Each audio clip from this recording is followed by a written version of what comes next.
Hey guys, the WaaarghPug is back. The WaaarghPug, that's my painting cup, but you get the idea. I'm here looking at for the fourth or fifth time because I am experiencing extreme technical difficulties in my ineptitude of being a grown man trying to use technology that is clearly for teenagers. But I have the Titan Forge Metal Beards first shipment here in front of you, and what we're looking at here all came out of this little box, not a very big box. It's a couple units, guys. It's the couple war machines, stuff like that, and mainly I wanted you to be able to see the fidelity of these casts. Like, these are the bases for the war machines. Okay, so these are the 40mm square bases, and look at that. Look at that. Ridiculous.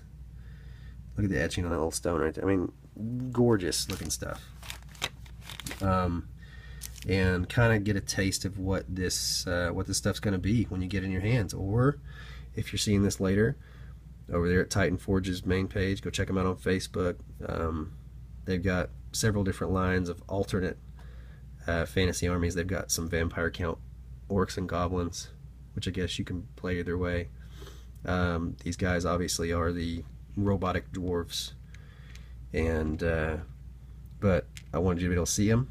And then I've got some of the existing GW popular line, so you can get a kind of a size comparison. I'm not going to sit here and dig through these bags because you can see they come in lots of little pieces. Lots of little pieces. Each guy is a body, 2 legs, 2 arms, a weapon, maybe a shield if that guy has it. The head is separate. Sometimes there's separate stuff on their backs. I mean, like, there's a lot of pieces. For instance, which I'm having to shaky cam this here, so if it gets a little crazy, I'm sorry. Let's set this right here. Look at that. Okay, this is the one of the banners that came on the back. Now, you have the normal flavor metal beards, right? And then you have the Sons of Kashran-Va, and they are the Chaos Dwarf version. I myself am a player of the Chaos Dwarf variety, though I actually keep them. It's a normal dwarf army that I've kind of converted and painted and am working on constantly to make look like Chaos Dwarfs, so that I can play them either way, because some people don't want to play against Forge World lists and stuff like that. But see, like this banner right here, it's just a back banner you can put on the back of one, but it's like the Sons of Kashran-Va metal beards. If I can get the focus so you could see it, because it's awesome. Wow. Okay, let's put it over here to the light. Let's try that. Let's use normal. There we go. See all the little chains and the detail. There's hooks in the bottom of the chains, and get the evil dwarf face right there up in the middle. And that's just like a little back banner that goes on the back of one of these guys, right? Crazy detail in these things. And you get like the musician drum right here. You can attach to the front of a guy. This deal right here, here's the hand for it. Oh shoot, they're so tiny it's hard to get it to show. He's holding the drummer stick. You got one of the evil Sons of Kashran-Va heads, where he has a literal chain made, or a literal, you get my point. Its beard is made of chains. Alright, see that? Super cool stuff.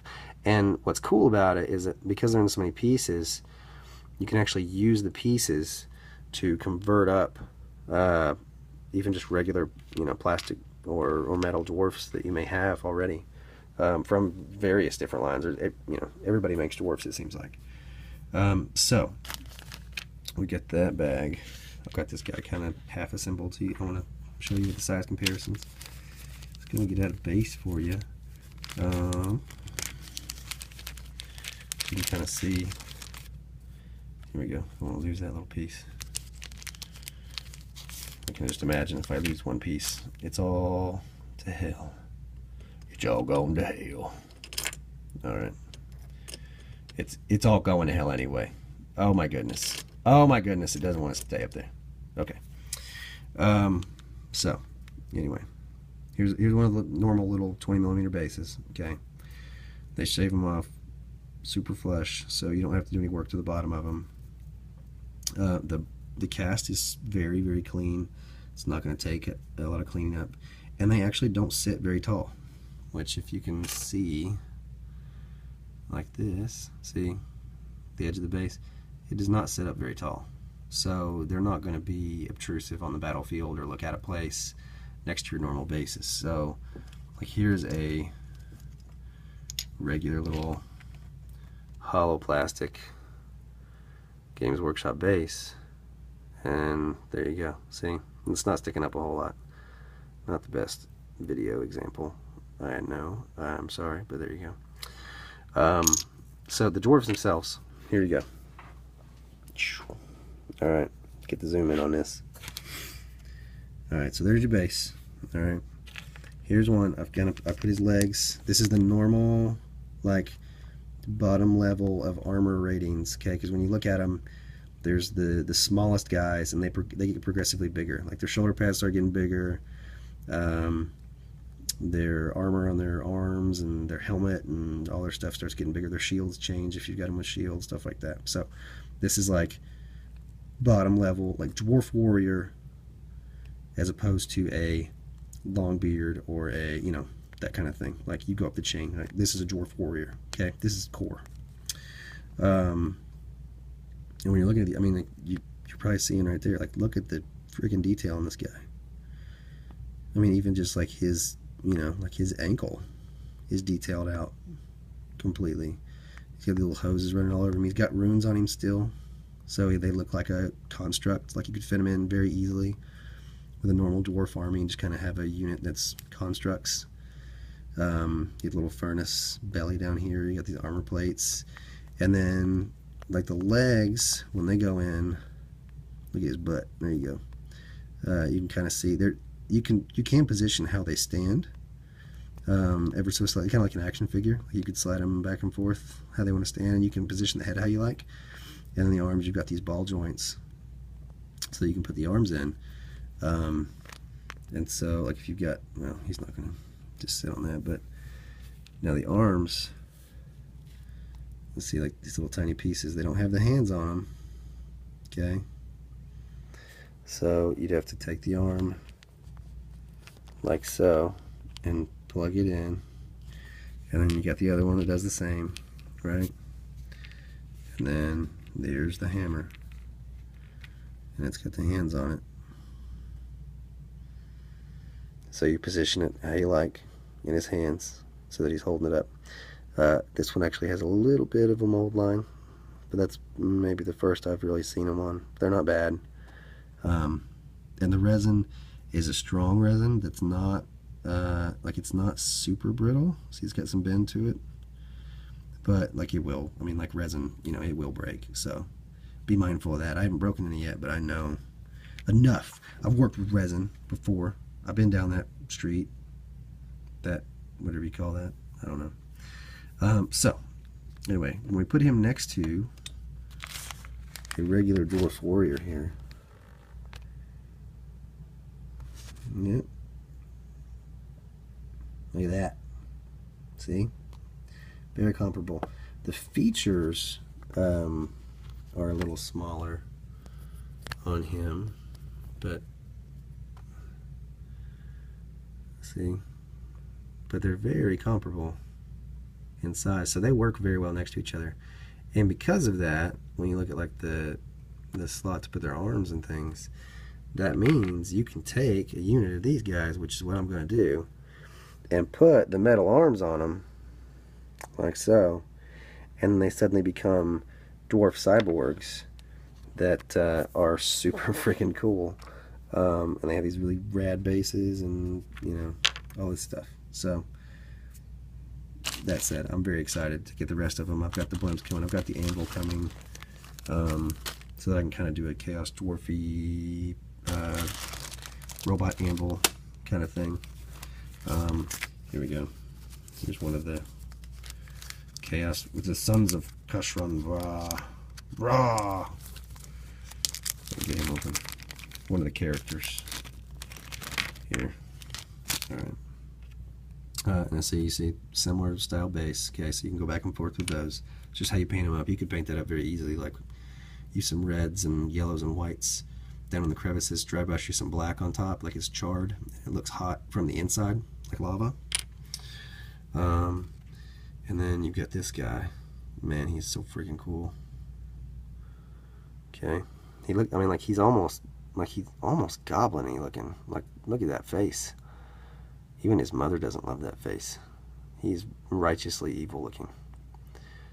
He's got this detailed out beard that's all folded up, and he has big chunky armor, and looks super cool. Now, like, if you know anything about the Chaos Dwarf fluff, then you know that when they are using magic and casting the spells, the blessings of Hashut, then their bodies actually slowly over time turn to stone. And these guys, there's a sorcerer too, and these guys actually reflect, like they have these crystal-like features to them. That's not just the metal like the other ones, but they're utilizing these crystals, and it's very similar in style, so it works very, very well. And what's super cool about this guy, if I can get the light to show, he comes with a little helmet. Looks like the Donnie Darko mask. Get his big horn, bunny ear looking evil thing that just fits right over his head if you want to make him wearing the helmet. And he's got this big wicked looking battle hammer thing. Scythe, battle scythe hammer scythe, I don't know. And then if you put him next to a classic Chaos Dwarf, then yeah, you got this big goofy mustache and all this shit on the old Chaos Dwarf, but you know, they work. I mean, like, look at the hand to the hand, right? Like, the size works. One is just straight up like, see, like this one's like Amazing Spider-Man 2 Green Goblin, and this one's like 2001 Tobey Maguire Spider-Man Mecha Halo suit Green Goblin. Like, hey, I'm kind of goofy as hell, but still awesome. Hey, I'm a little too serious, but still friggin' awesome. So, there you go. Spider-Man reference, for that to make sense. I don't have any of the War Machines built, but when I get the other package and I get some of these assembled onto these bases, then I have, like I was saying, this all went to hell over here. I even have like some of the old Chaos Dwarf War Machines set up. I have the famous, infamous, whatever you call it, Battle for Skull Pass dwarf cannon that everybody and their brother has like 5 of. Organ gun, all this stuff that I haven't, put together with anything else, so you can kind of get a size comparison. The War Machines, from what I've kind of fiddled with, because they're actually, when you start putting them together, there you go. There are a lot of pieces too. See, like this is a modeler's hobby, okay, and they take that very seriously. They know that's for real, so you're going to have to build it. Okay, a lot of pieces. So I can't really just kind of hodgepodge that together for you to see. But the size of it is super similar. This is like the magma mortar cannon thing the Chaos Dwarfs have. But you can kind of see like the cannon hole right there. Like they're going to be comparable in size. I'm excited to see them put together. So, but that said, when the second box shows up, I'll get another video done with some assembled of these, and then unboxing those, because those will be the bigger ones. I did not get the big giant crazy Kadai or Minotaur Kashran Va thing, but I got some of the big like armor suit looking guys, the ancients. So I'll have those to show too. But I hope this guy's, I hope it gives you a teaser, get you excited about what's coming, because there's some very, very good miniatures. Be excited, and if you have not gotten any of these yet, go over to Titan Forge, get some Titan-Forge Thanks, guys.